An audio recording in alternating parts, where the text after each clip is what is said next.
Okay, so you guys are probably thinking, is this Blue Ridge character officially off of his rocker? Are you kidding me? A 1964 D nickel.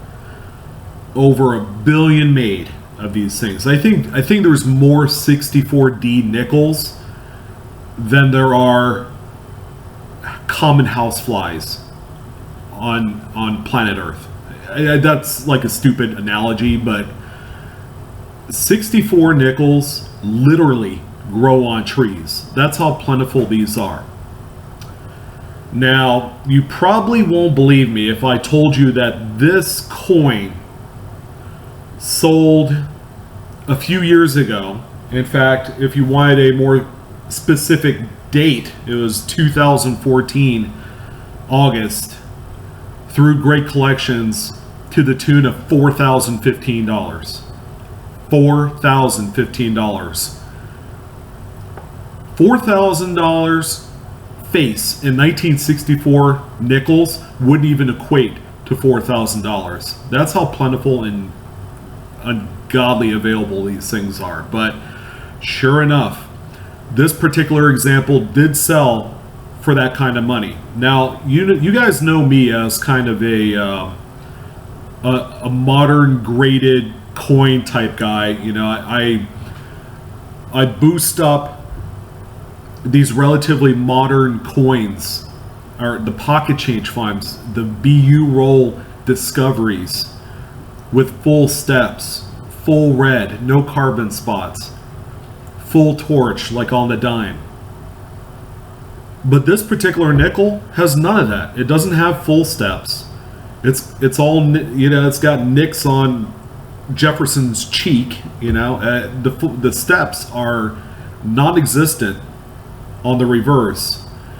But I tell you what, it did grade out at mint state 65, and there is something pretty interesting about the coin itself that I didn't think it would sell for this kind of money. But this particular coin is a repunched mint mark. It is recognized in the Cherry Picker's Guide as such. So it does have the D over D diagnostic. So the D would be south of the primary D by just a little bit, but it's very noticeable. And it is a coin apparently that is very sought out in the registry community in high grades. Now just think about this for a second. 1964 nickels are so uncollectible, short of full steps and apparently the repunched mint mark variety. They're so uncollectible that there's very few of them in mint state condition.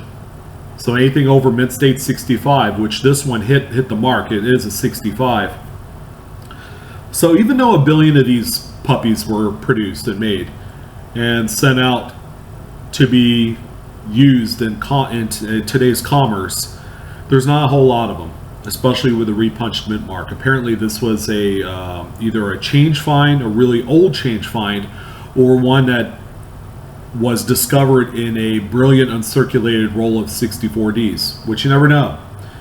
But I am kind of wondering if another one had surfaced in the same grade or higher, if we'd be talking about a $4,000 coin, or has demand been met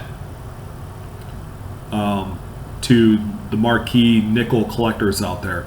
There's only one way to find out, and that's to find one. Find one, send it off to PCGS, get it graded with the repunch mint mark diagnostic on the label, and then send it off to Heritage Auctions or Great Collections, and just find out. It would be interesting to see what the actual market for this coin is, seeing as how this is the only one that's sold in the last few years, and the last one just hit a home run. I think you had two extremely dedicated nickel collectors go fighting tooth and nail on this thing for it to get to such a crazy number.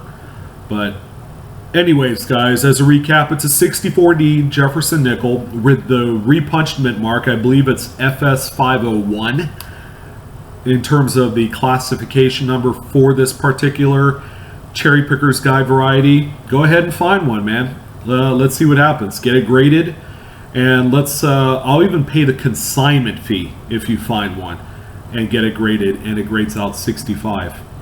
I'll even pay the consignment fee with whatever auction house you go through, because I'm kind of interested to see if this one would sell for the same amount of money, or higher or lower. I don't know, I'm kind of dumbfounded. It's interesting. But anyways, if you guys like the content, it's kind of an interesting, off-base type coin. But if you do like it and you want to see more of this type of material, hit the like button.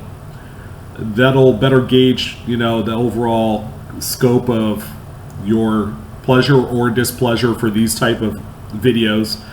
And let's see, feel free to share this out to your favorite social media site, whatever that may be: Facebook, Twitter, Instagram, Snapchat, you name it. MySpace, for all you MySpace users, all three of you. And if you haven't subscribed yet, please subscribe to my channel. We talk about a lot of interesting things about coin collecting, and I cater to the novice, beginning, and intermediate collectors, because the advanced guys, they don't need any help. Well, most of them. But thank you for joining. I appreciate your time. It was fun. It was a fun conversation, and I'll talk to you soon. Take care.